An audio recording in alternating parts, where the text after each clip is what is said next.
What if Deku joined Team JPDE? Chapter 67. Man I Love Females Part 2.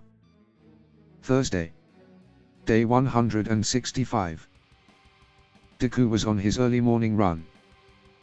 Just as he was passing through the gardens, a raven flew in front of him.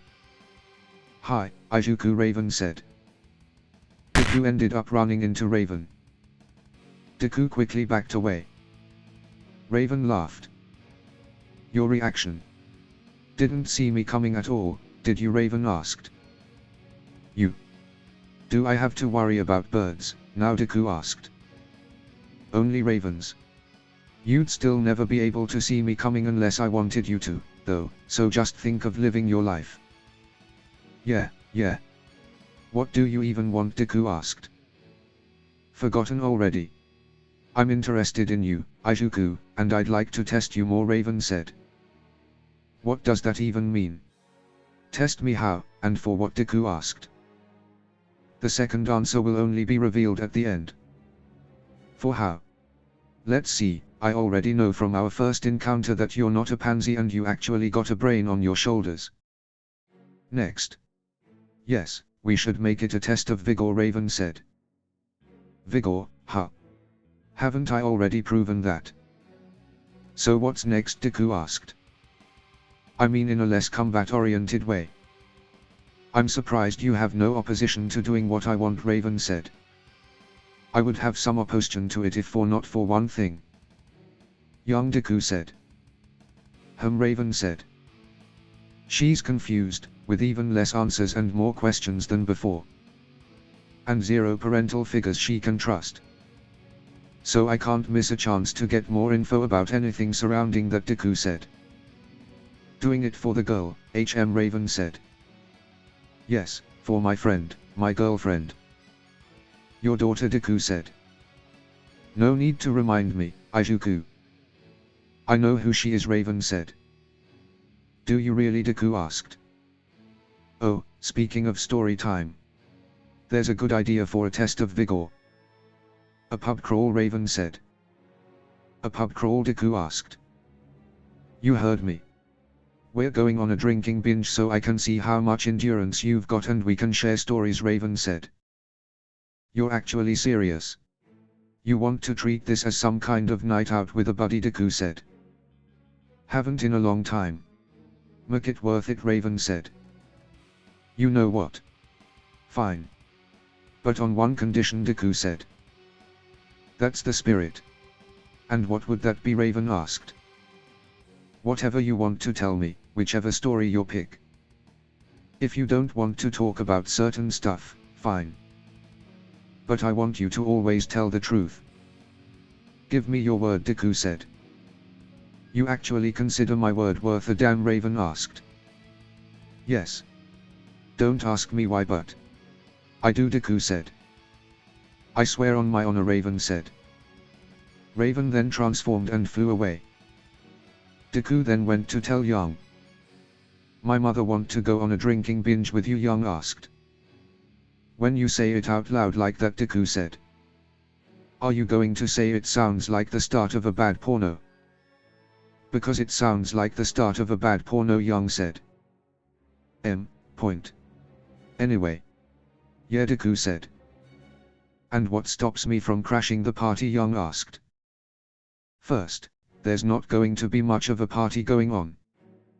Second, I think she's just going to flee if you come riding down to town, and then we won't get any information out of her," Deku said. "Ah. Why is it that you can get answers out of her, and I can't?" Young asked. "Good question. I should ask her," Deku said. "Not funny," Young said. "Whether we make it funny or you're going to obsess on it the entire time," Deku said. "You mean more than I'm already doing?" "I welcome the challenge," Young said.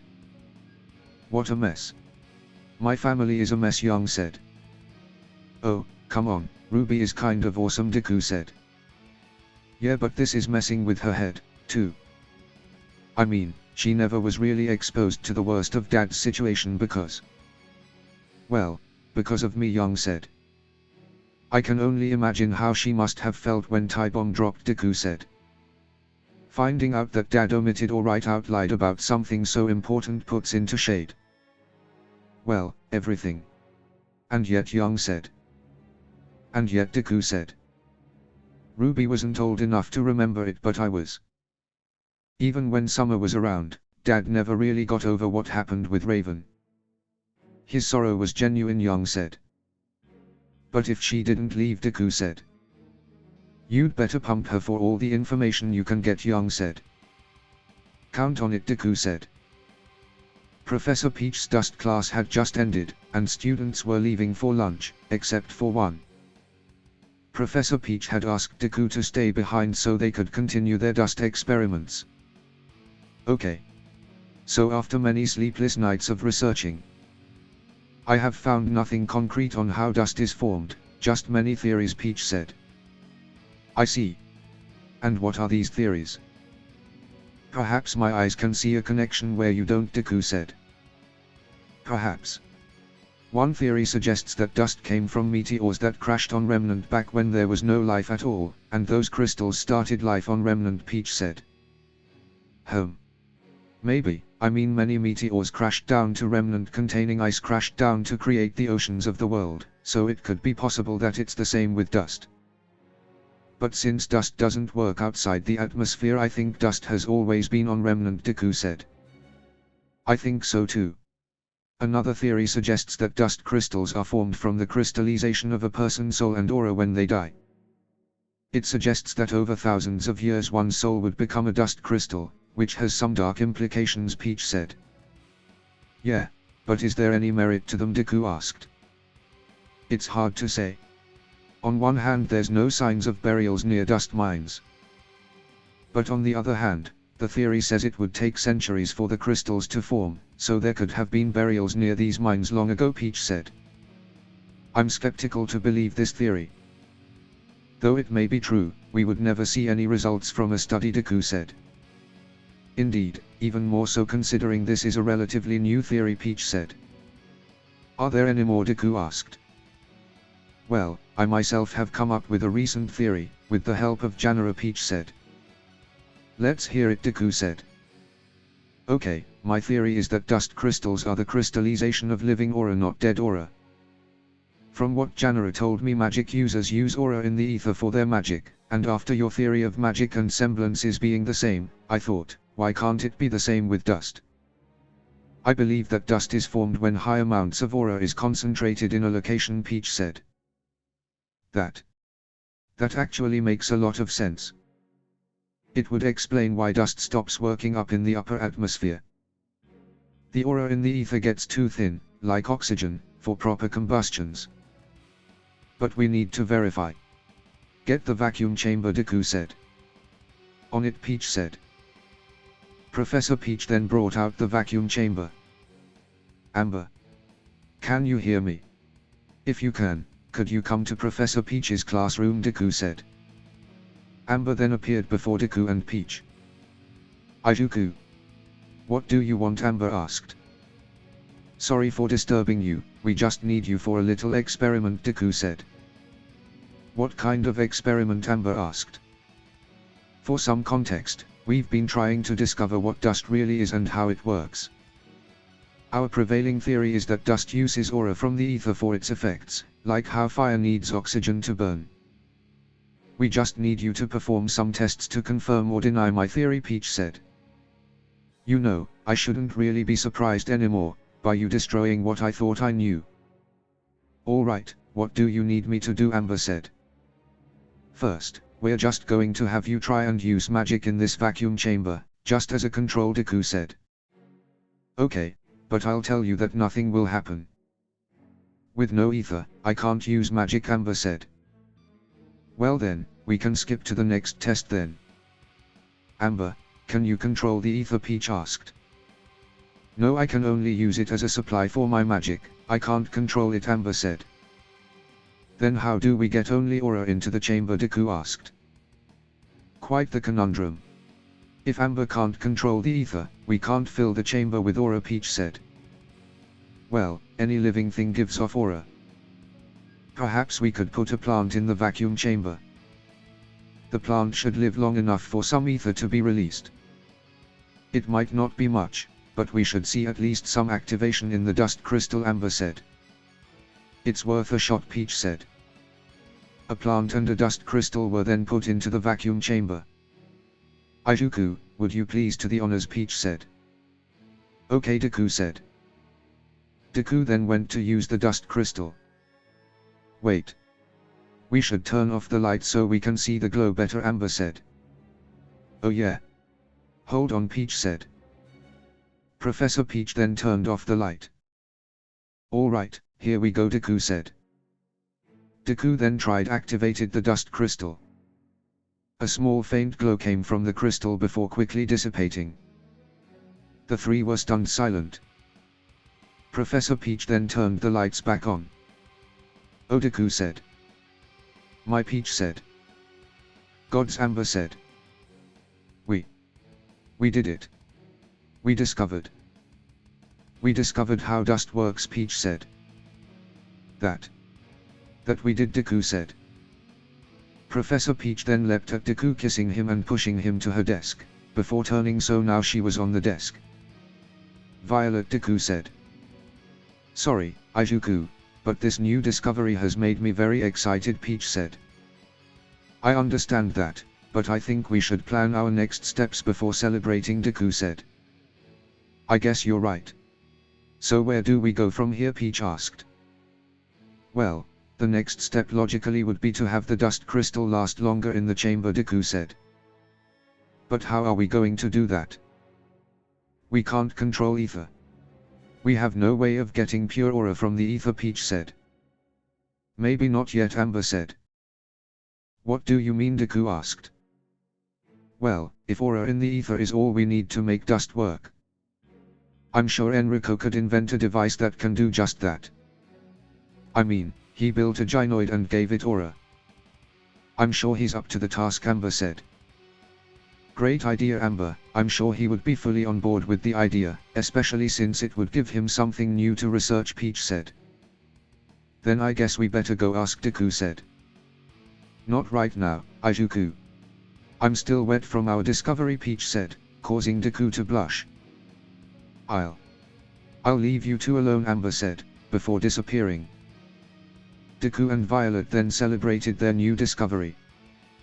Everything was calm in Team JPDDE's room, until Evelyn burst into the room. I got 2 tickets for a spa in Vale. Who wants to go on a date, Evelyn asked. I've always wanted to go to a spa. But I think it would be better used on someone else. Perhaps you and David could go, Penny said. I would love to, but I personally think they should go to who really needs it. Deku does a lot of training and is one of our heavy hitters. The tickets should go to him and he can decide, David said. What can I decide, Deku asked, as he and Jack came out from the kitchen. And what's with the commotion, Jack asked. I got 2 tickets for a spa date in Vale. It's been decided that our heavy hitter will get them and decides who goes with, Evelyn said. Well, thank you, Evelyn. This is the nicest thing you've done for me, Jack said, grabbing the tickets. Wait, Evelyn said. Izuku, you wanna come with me, Jack said. I would love to, Deku said. Great. We'll see you guys later, Jack said. Jack and Deku then left. Okay, what is going on between them, Evelyn asked. They've gotten really close and aren't affected by our teasing anymore.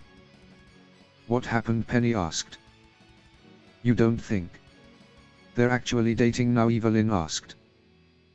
David laughed. No, they're not. They just had a bath together, David said. What, Evelyn and Penny yelled. A few weeks ago. Hey, Izuku, Jack said. Yeah, Jack, Deku asked. You know how Evelyn and Penny have been shipping us, Jack said. Hard to ignore. All because of a spur-of-the-moment kiss to pass one for all to you. Sorry again about that, Deku said. I understand. I didn't really think about it until after and they started teasing us, Jack said. So, I assume you have some sort of plan for revenge, Deku asked. A plan, yes, but for revenge, no. The reason they do it is because of our reactions. So if we don't react the way they want, they'll give up and stop, Jack said. Excellent idea.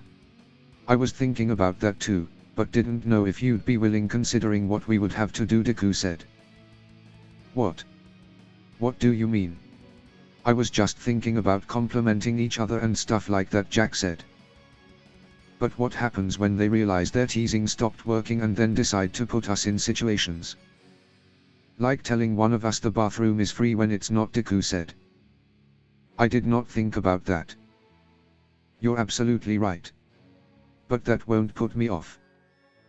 I don't want to be teased by those two anymore.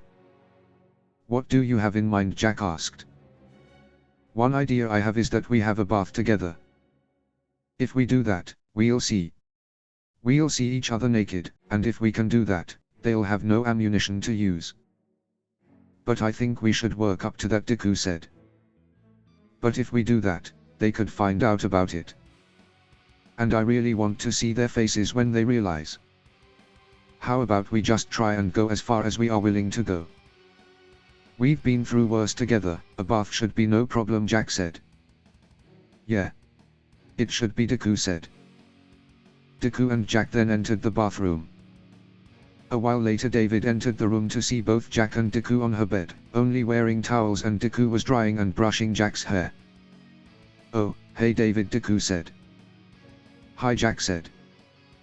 David stood there in surprise for a moment. This is to get back at the girls, isn't it, David asked. Yep, Deku and Jack said. Back to the present. And so that's what happened, David said. Moo. There goes our fun, Evelyn said. So you were just teasing them, David said. Not entirely.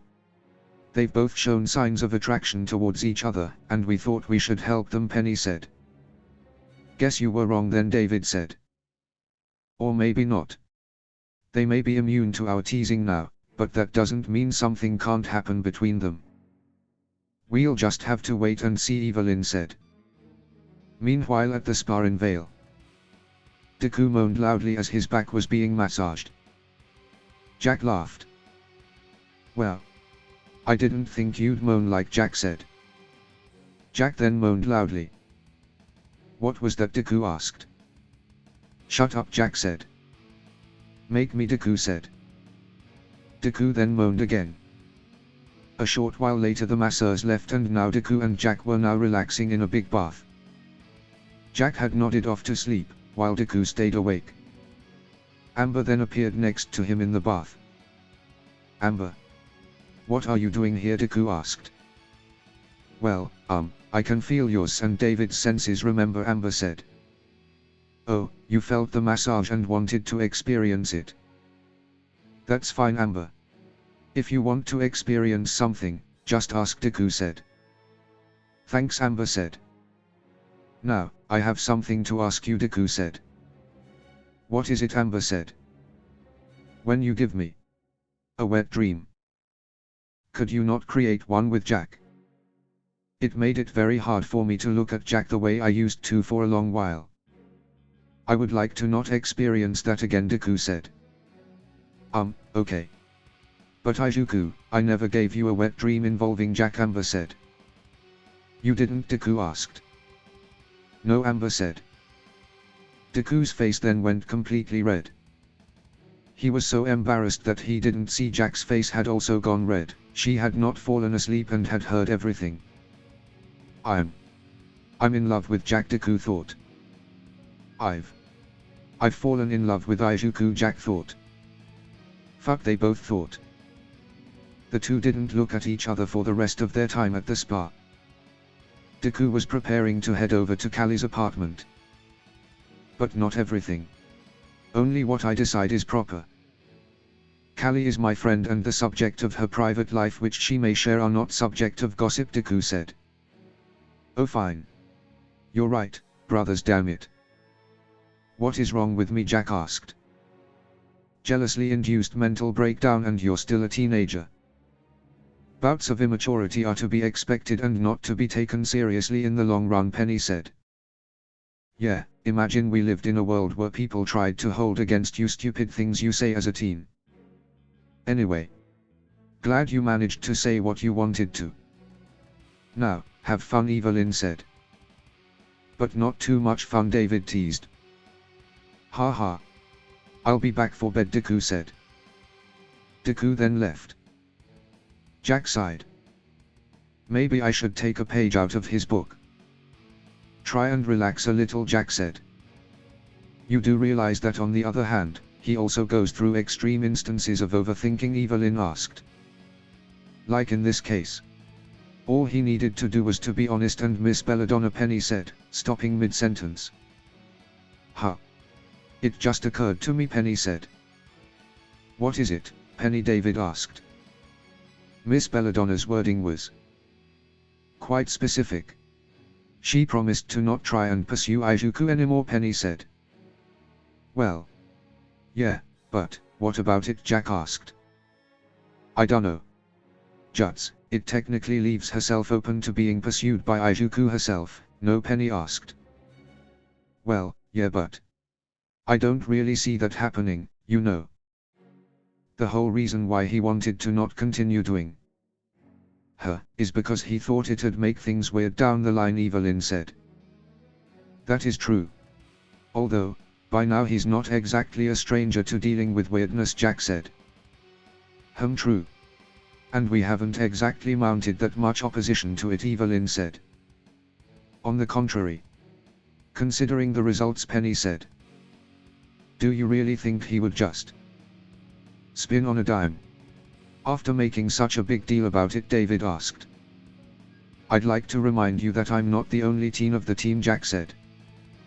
Let's hope he doesn't get an existential crisis or something similar, this time, Evelyn said. Deku had now arrived at Kali's apartment. Good evening, Izuku, Kali said. Hey Kali. Thanks for having me again, Deku said. My pleasure. Please, come on in. I'm fixing some tea, this time. It's the perfect time for drinking, but the weather seems more suitable for something warm, Kali said. Oh, indeed. It's already getting chilly, Deku said. I'd say. Still haven't gotten used to how variable the weather in Vale can be. What kind of tea would you like? Kali asked. Oh, I can choose, Deku asked. Indeed. I have a selection of infusions, just choose the one you like the most, Kali said. Deku said. Looking at his options. There were 3 different colored teas in front of him. One had a lime green color, another had a brownish orange color, and the last had a purple color. Let's go with this one, Deku said, picking up the lime green tea. Green tea it is, then. The safe choice, Kali said. What's your favorite, Kali? Deku asked. Oh, I switch. But I happen to go for extremes, either really strong or really weak, Kali said. Deku and Kali had moved to the balcony. Didn't know there were different times of infusion for different teas, Deku said. I'd suggest to never say that out loud in the presence of a Mistralian, especially someone from my generation. Or that of my parents, Kali said. Oh, so that's where you're from? Mistral, Deku asked. The southern regions, yes. My husband is from Vakyo, instead, Kali said. I see. And how did you two meet? Deku asked. It happened in Vale, actually.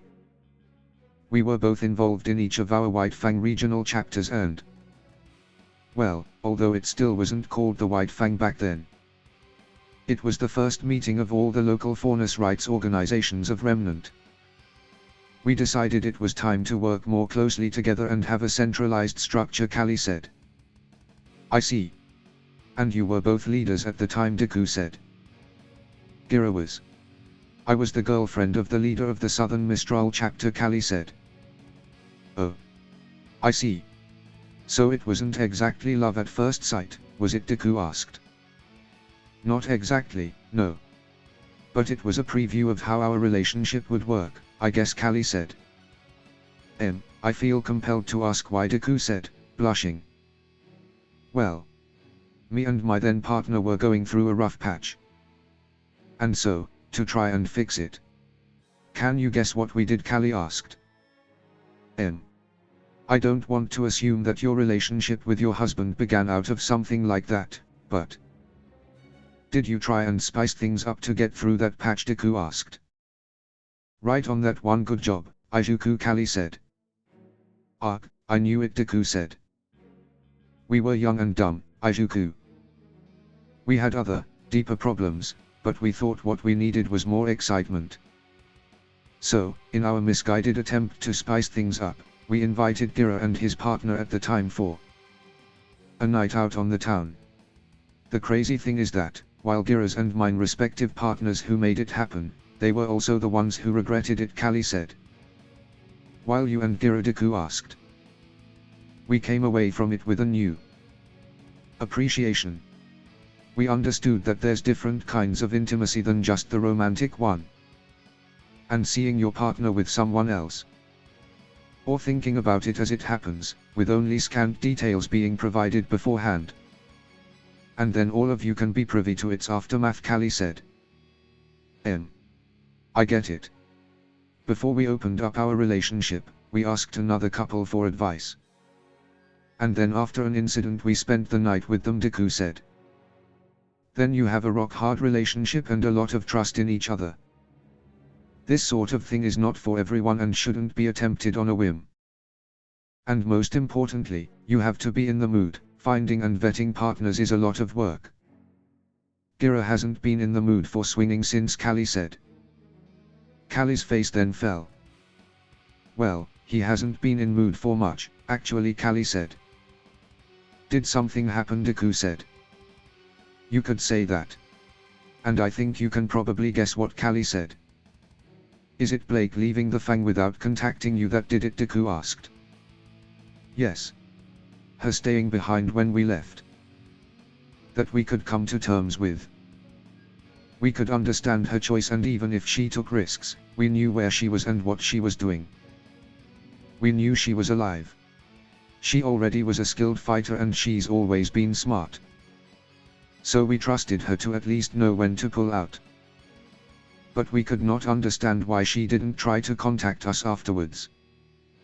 The real gut punch was when she left the Fang and disappeared.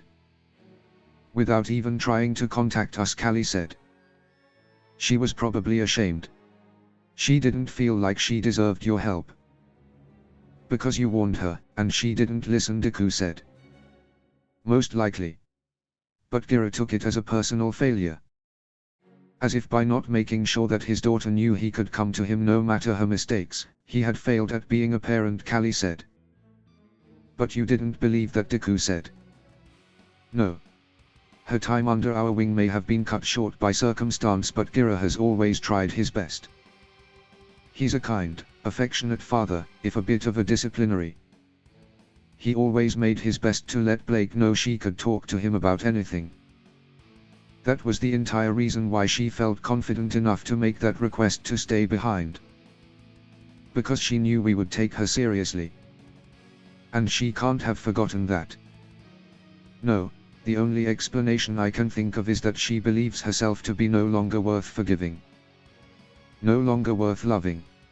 And it breaks my heart, Callie said. Why did you come to Vale, Callie? Deku said. I don't know. Just. When I heard she was here, I couldn't.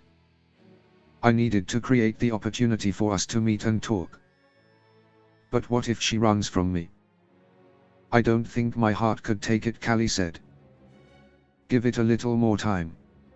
We're almost there, Deku said. I'm sorry, Callie asked. I understand what you mean. Yes, Blake still definitely has some hang-ups about people hating her, and her past actions. But she's changing. Her friends are helping her change, are helping her see herself as something more. And I think she will soon be ready to come to terms with her past. When the time comes, I will tell you. You just need to wait a little more, Deku said. Blake is so lucky to have you. Whether as a friend or anything else, Callie said. And she's lucky to have great parents, Deku said. We try. Although, I'm pretty sure our lifestyle is half the reason why she dipped when she could, Callie said. Your lifestyle meaning, Deku asked. Well, Callie said.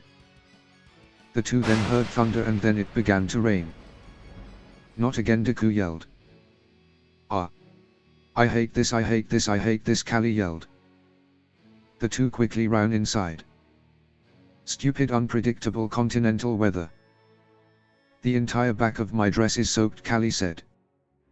Ah, a sudden squall. Just perfect. At least my outfit is waterproof, Deku said. Lucky you. I got to change out of this, Callie said. You should also take a shower. Your hair got a lot of it, too, Deku said. Most probably. Sorry, I'll be right out, Callie said. Take your time. Not like I can go anywhere with this rain. I will just use my aura to dry off the excess, Deku said. Oh. Didn't expect your aura control to be so fine already. I will take my time, then. But I'm drying in my bedroom, alright, Callie said. Sounds fair. Now go, Deku said. After drying off, Deku sat down and waited for Callie. Whilst waiting, he began pondering over what she was going to say before they were interrupted by the rain. Deku, I'm done, Callie said. Oh, good. I'll hop in real quick, then, Deku said. Please do. You already know where everything is, Callie said. As Deku turned to face the bathroom, his face went red. What's wrong, Callie asked. Callie had came out of the bathroom in a bathrobe and with a towel still drying her hair. However, her bathrobe had fallen down from her right shoulder, which showed a significant amount of her chest. Deku began to overheat, and blood started coming from his nose. Oh, come on, it can't possibly be me. You've already seen me naked, haven't you, Callie asked. Deku remained stunned silent. Don't tell me you actually find this sexier. Well, I guess I do look a bit different with wet hair, Callie said. Deku remained silent. A thunder struck, then accrued, and Deku broke. Deku, what? You're awfully close, Callie said. Deku then picked Callie up. Deku, Callie exclaimed. Deku then started to take Callie to the bedroom. Appreciated, but I'm sure I could have reached the bedroom by my, Callie said.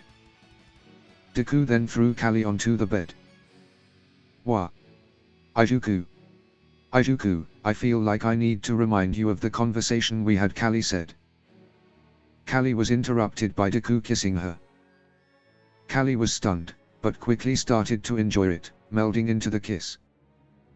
Deku and Callie then spent the night together. End of chapter 66.